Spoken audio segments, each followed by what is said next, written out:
Don't be doing all that. And I don't know if it's because he's a man, but he don't be doing all the extra falling out stuff with him.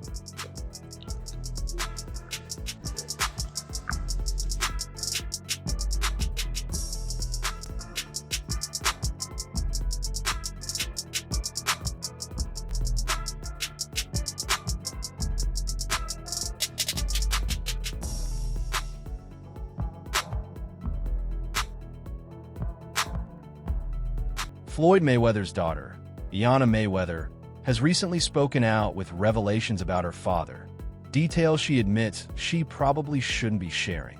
However, in her own words, staying silent doesn't help anymore, especially in light of what she calls his latest stunt, claiming to own multiple buildings in Manhattan.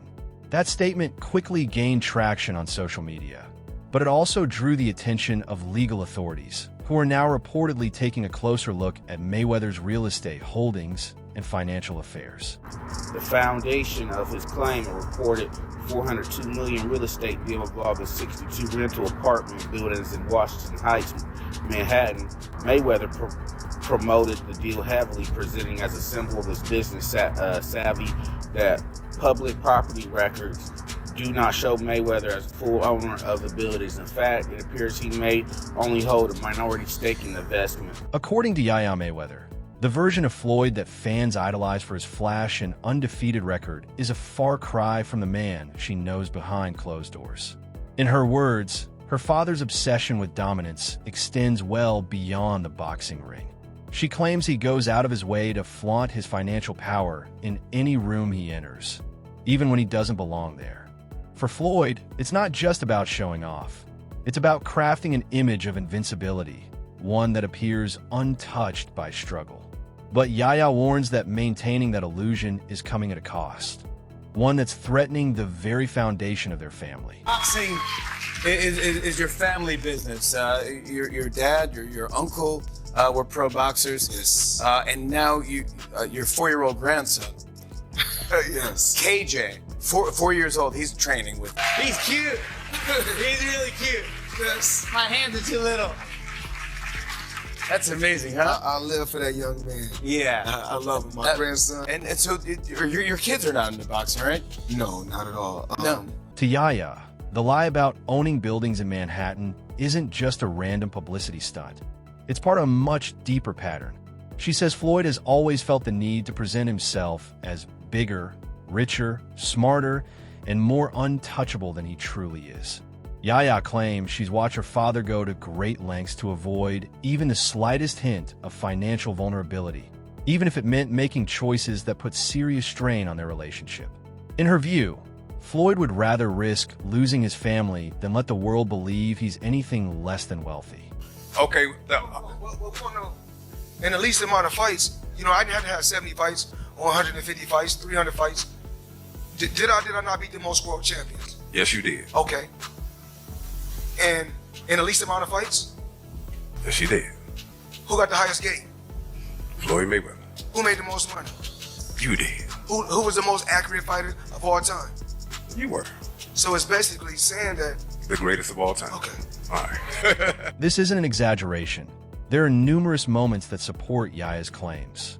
One of the most telling examples was Floyd's reaction, or lack thereof, when Yaya was arrested following a violent altercation involving her then-boyfriend, rapper NBA Youngboy. Despite his well-known disapproval of their relationship, Floyd remained noticeably distant during the ordeal.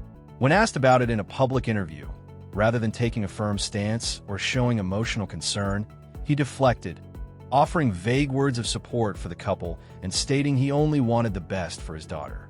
To Yaya, it was another instance of her father prioritizing public image over personal connection. A young boy, Yes. and she's now pregnant, and Yes. people have been talking about it, and I've not even posted it on Hollywood Unlocked because I feel like I'd rather have the conversation with you. How did you feel about that? I just want the best for my daughter. Always want the best. If that makes her happy, then we're happy. Me and her mother is happy. But what I try not to do is get in her personal business. Because once she's no longer under my roof, then you know what? It's between her and her better half. But the truth was hard to miss. After Yaya's arrest, Floyd didn't acknowledge her once. Not a single post, not even a mention. Meanwhile, he continued to spotlight his other children, especially his son Karan, whom he proudly featured during boxing training sessions. Fans began to notice the silence surrounding Yahya, a silence loud enough to feel intentional. It seemed Floyd was actively creating distance, separating his carefully curated, glitzy image from the legal storm surrounding his daughter. This was the same man who once dropped over $1 million on Yahya's Sweet 16 party, complete with performances by Drake and Future. Yet now, he acted like she no longer existed. Check this out, check this out, check this out, check this out. Whoever doesn't wish me happy birthday, I don't care if it's at midnight or 11 midnight tomorrow night. Whoever doesn't wish me happy birthday, I bet you won't hear from me again. I swear to God, that's the one.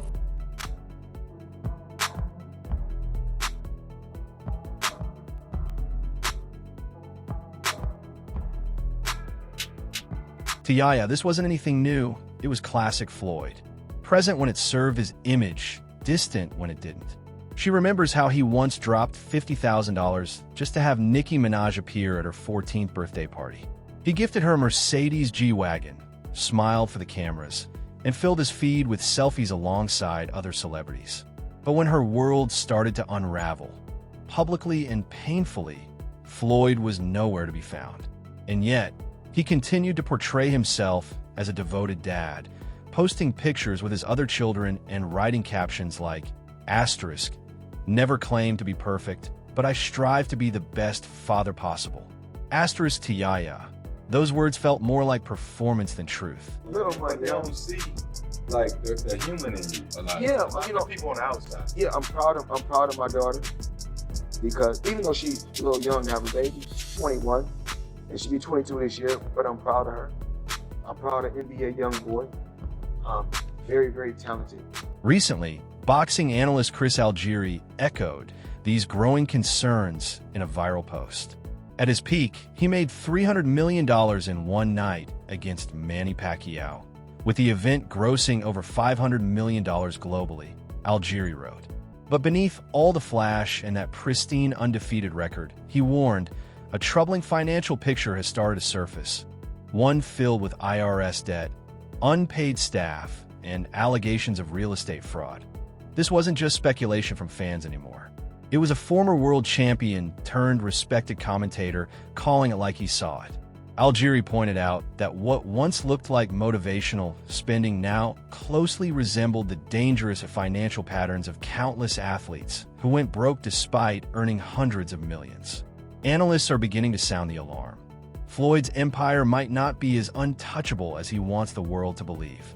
The taxes, the lawsuits, the loans, they're all starting to catch up. Oh, it's a bunch of gambling debts. Floyd, okay? And he tried to plant fake news out here saying that he was in downtown LA giving out money, and then he was at the, the basketball game. And then, as if to pour gasoline on the fire, Floyd took to X again. This time flashing a WBC championship belt with the caption, asterisk, signing memorabilia for my ACT account holders. Asterisk, the post was tied to a cryptocurrency initiative he's involved in, but it didn't come off like a victory lap. Instead, it felt more like a scramble to squeeze every ounce of value from the Money Mayweather brand. Fans were quick to catch on. The comments section filled with skepticism, many calling it yet another cash grab. Some pointed out the obvious. Floyd hasn't fought in years, yet he's still trying to sell the dream of 2015 Mayweather. To them, this wasn't the flex of a man who truly had it all. It looked more like the moves of someone desperate to keep his golden image from cracking. We appreciate your stance on still wearing Gucci and not bowing down to that. How do you feel about the pressure that the media is trying to give you? Well, you know, this man will tell you from day one, I was born to be a leader.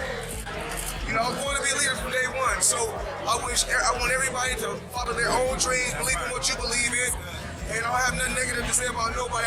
Even Floyd's own father has sounded the alarm.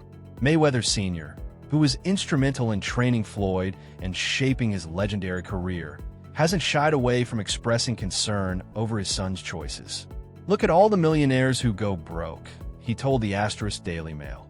When you have this much money, sometimes you can't control it. And he wasn't exaggerating. Floyd's spending habits are the stuff of legend. Luxury cars lined up like trophies, private jets, sprawling mansions, million-dollar watches, and more. It's a lifestyle built on excess, but according to his father, it's also a dangerous game with a history of ending badly for even the richest athletes.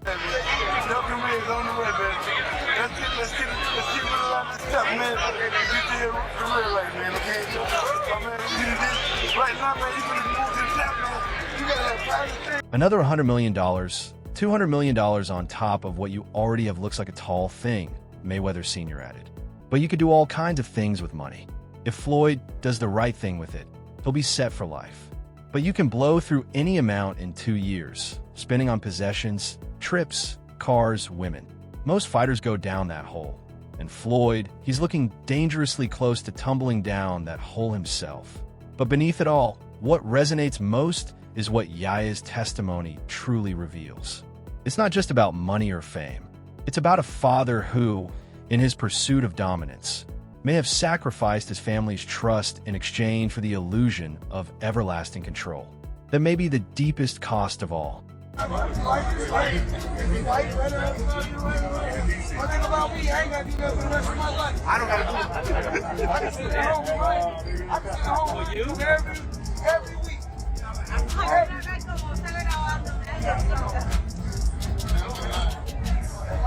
Usually got more than A man who would rather let his daughter sit in silence than show even a flicker of vulnerability. A man who flies his grandson around on private jets and gifts him diamond Rolexes, yet remains mysteriously absent when things get tough.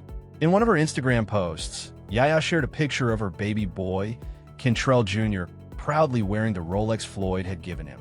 KJ's papa got him his first Rolex, she wrote, tagging her dad. It was a small acknowledgement of the man who, despite everything, still shows up with gifts. But Yaya knows all too well that gifts don't erase silence, and no amount of diamond-studded watches can mask the deep feeling that her father might be spiraling while pretending he's soaring. All the while, Floyd continues to present himself as untouchable, whether it's through luxury car posts, crypto promotions, or training sessions with one of his sons. The message is always the same. Money is never the problem. Family is always good. Everything is under control. But Yaya's words suggest otherwise, and she's not the only one noticing. Many other professionals in the boxing world have begun to speak out, too. So the money's really gone? Yeah, that's what you think. It's get the money, spend the money. All that money? And it took him been 2 years.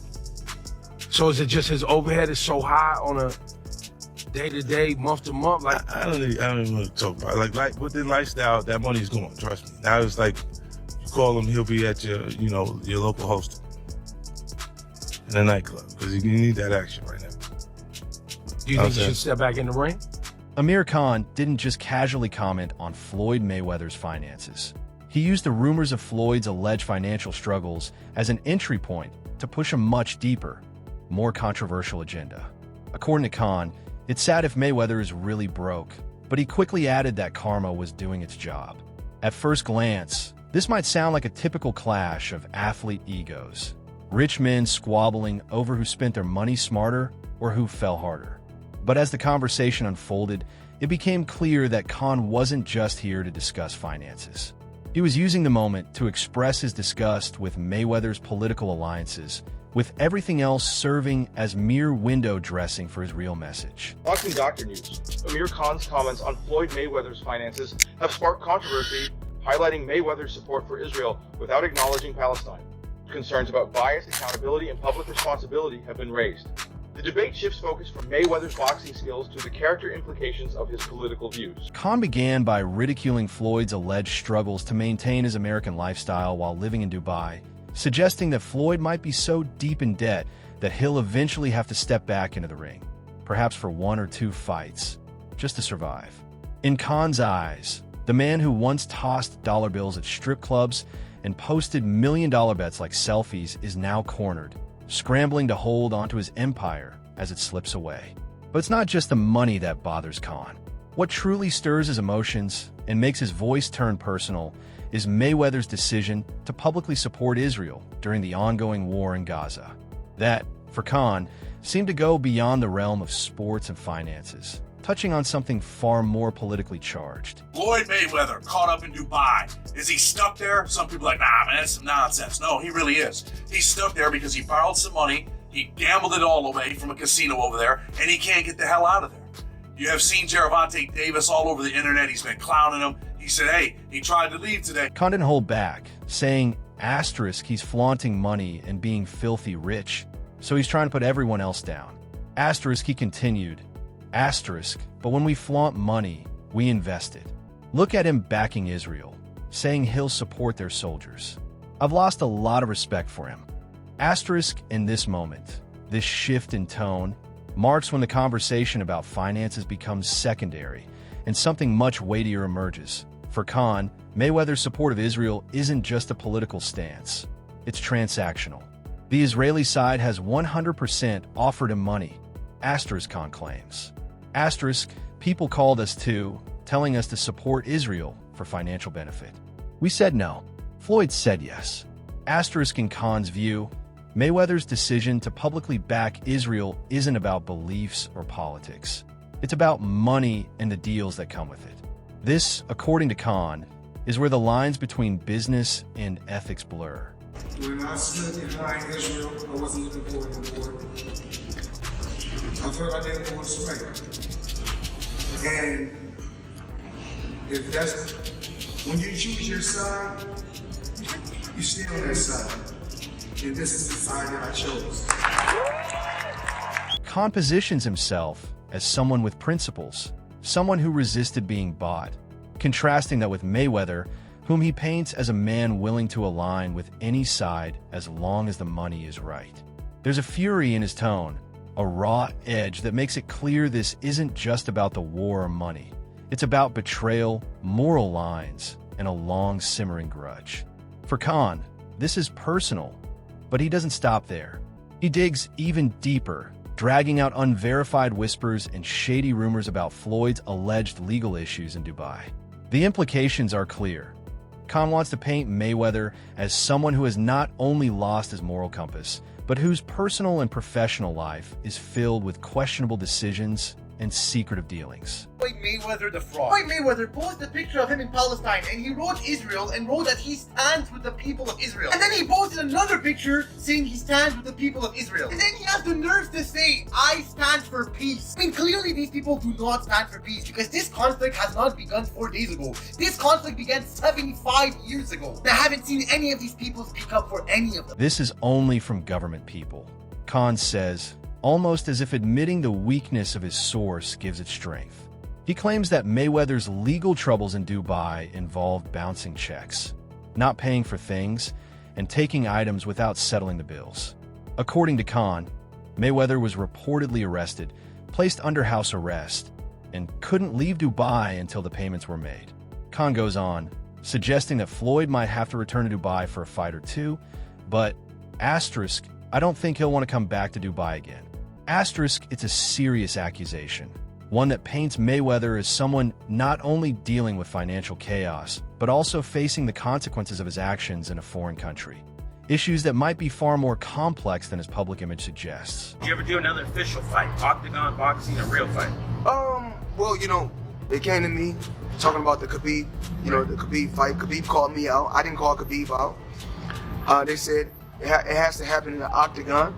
I said, well, you just tell me where Khabib has made 9 figures before in the octagon. Right. If he hasn't made 9 figures, he's not the A side. So I'm the A side. If you guys want the fight to happen, you must come my way. My way, my rule.